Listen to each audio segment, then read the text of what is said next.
Olá, sou a professora Patrícia Fontes, esse é o meu sinal. Estou com o intérprete de Libras Plínio. Hoje nós vamos começar uma série de encontros para a gente conversar sobre o desenvolvimento cognitivo, aquisição de conhecimento e desenvolvimento de habilidades. Quando a gente fala de desenvolvimento de habilidades, por que a gente sempre atrela a aquisição de conhecimentos? Ora, quando a gente pensa no estudante na escola, a gente pensa nesse estudante se desenvolvendo. Mas quando a gente se refere ao estudante que tem algum tipo de deficiência, a gente entende que é necessário um trabalho específico, um trabalho que desenvolva habilidades importantes para que ele possa, consequentemente, desenvolver outras competências e para que ele possa se apropriar de conhecimentos. Então, é sobre isso que a gente vai conversar durante essa série de 3 encontros, entendendo que é importante a gente fazer essa ponte entre desenvolvimento cognitivo, como um aspecto preditor, para a aquisição de outros conhecimentos, e o manejo de comportamento, que é uma das questões importantes que a gente sempre sente dificuldade no contexto escolar, quando a gente fala de desenvolver um trabalho pedagógico com estudante com deficiência. Então é sobre isso que a gente vai conversar durante essa série de 3 encontros que a gente está começando hoje. Então, só para a gente relembrar, quando a gente fala de desenvolvimento cognitivo, a gente está, obviamente, falando de cognição. Então, quais são os aspectos importantes quando a gente se refere à cognição? Que tipo de trabalho a gente precisa desenvolver no campo cognitivo? Então, as atividades precisam estar relacionadas com os aspectos que estimulam a memória, com os aspectos que estimulam a atenção, o raciocínio, a linguagem e a percepção. Então, a gente vem de uma semana onde a gente viu várias estratégias para se desenvolver pedagogicamente e várias dessas estratégias estavam relacionadas ao falar, ao fazer, ao perceber, ao realizar. E quando a gente faz esse trabalho, a gente está pensando em desenvolvimento cognitivo. Então, a cognição, ela está permeando todo e qualquer tipo de habilidade, qualquer tipo de competência que a gente queira desenvolver no estudante que tem algum tipo de deficiência. E aí a gente tem isso como um aspecto primeiro, que vem antes ou junto ou atrelado ao tipo de conhecimento que a gente quer que o estudante se aproprie. Obviamente que considerando a matriz de conteúdos, que é possível para ele, que ele consegue perceber e que ele consegue aproveitar. Então, a gente tem atividades que são importantes, que são indispensáveis, que fazem toda a diferença quando a gente pensa em desenvolver atenção e concentração. Então, vimos quais são os aspectos que contemplam a cognição. Obviamente que a gente precisa fazer essa transposição didática para como fazer. Então, como é que a gente vai trabalhar atenção e concentração com o estudante que está na sala de recursos multifuncionais e até na sala regular mesmo? Então, a gente vai trazer também algumas sugestões, algumas proposições de materiais que já estão prontos, que a gente encontra prontos, mas materiais que a gente também pode confeccionar. Então, a gente tem um trabalho ali de atenção e concentração, que a gente também pode perceber o estímulo à coordenação motora. Então, a gente não está ali focando só nas questões mnésicas relacionadas à memória, mas a gente também está trabalhando função motora. E aqui a gente tem um trabalho de pensamento dedutivo, um jogo, que é muito comum, a gente encontra, inclusive no nosso encontro anterior, eu trouxe ele, mas só que numa configuração diferente. Então, resolvi trazer desse jeito, para que vocês possam localizá-lo na vida e para poder trazer para a intervenção.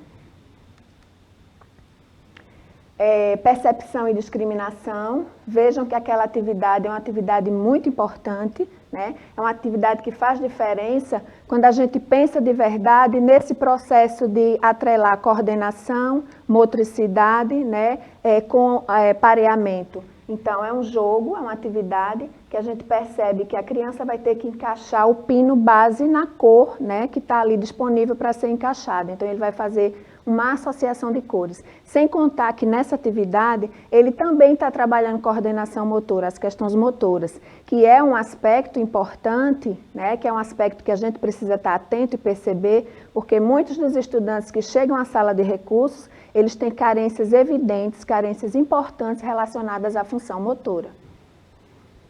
E aí a gente tem uma outra atividade que, além de ser estimulante para o estudante, faz com que ele consiga desenvolver a análise comparativa, né? Ele está percebendo bolinhas de cores diferentes, ela está juntando bolinhas com cores diferentes, com tamanhos diferentes, então ela tem a possibilidade de perceber e de analisar, de fazer uma comparação entre semelhanças e diferenças.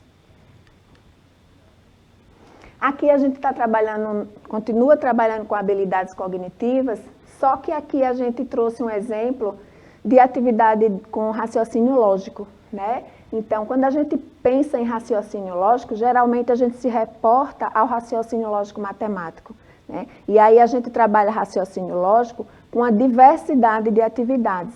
No caso aqui, as atividades com apropriação do sistema de escrita alfabética são atividades que precipitam, né, que fazem com que seja necessário trabalhar a questão da organização do pensamento. E aí a gente trabalha com raciocínio lógico à medida que a gente está pensando em hipóteses, na medida que a gente está fazendo comparações, na medida que a gente está contextualizando.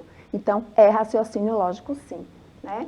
Nesse caso, né, dessa outra atividade, a gente percebe que também é uma atividade de raciocínio lógico, mas aqui a gente ainda tem a possibilidade de fazer recuperação da informação, né? A gente tem o desenho, a palavra, e a gente tem embaixo uma escrita, uma frase, que representa um contexto para esse desenho e para essa palavra que está aparecendo. Então, sim, uma atividade de raciocínio lógico. Outras possibilidades de habilidades cognitivas são as atividades que aparentemente têm apenas um perfil lúdico, né? Mas nessas atividades que evidentemente, assim, ao primeiro olhar, a gente percebe como uma atividade apenas com perfil lúdico, a gente tem uma infinidade de possibilidades, de esquemas e de habilidades que podem ser exploradas. Uma atividade como essa primeira, as crianças estão se divertindo, né? Elas estão percebendo que é uma atividade prazerosa e, ao mesmo tempo, está dando possibilidade do professor da sala de recursos ou da sala regular. Veja, que essa atividade ela pode ser desenvolvida na sala de recursos e ela pode ser desenvolvida na sala regular, num momento coletivo. E aí percebam que é um momento de inserção, é um momento onde o estudante está tendo a oportunidade de fazer a atividade junto com seus pares, né? No momento onde todos participam, sentindo prazer e, ao mesmo tempo, desenvolvendo as habilidades que a gente precisa para mais na frente a gente poder ampliar as competências mais complexas. Essa atividade, a segunda atividade, é uma atividade muito simples, né? Ela está fazendo o encaixe, né, da cor referida.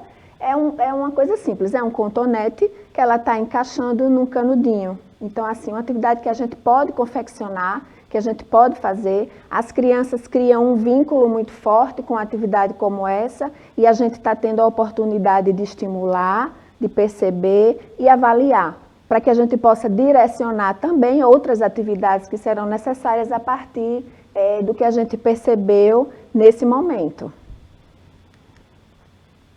Então, e aí veja, como é que a gente desenvolve habilidades cognitivas sem que a gente pense em funções executivas, né? As funções executivas, elas fazem com que a gente se organize para aprender.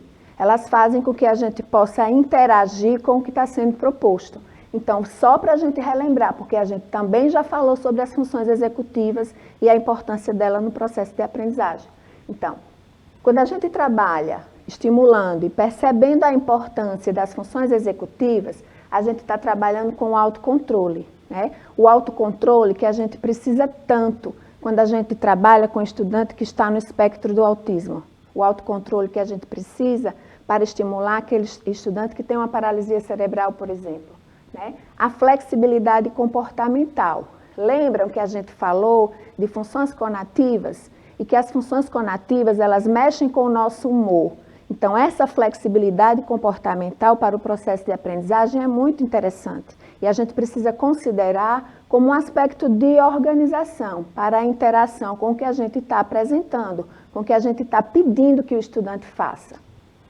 E a organização, né? A gente precisa organizar a disponibilidade dos materiais, a gente precisa organizar o tempo, a gente precisa organizar o material que é adequado àquela possibilidade que o estudante tem para realizar.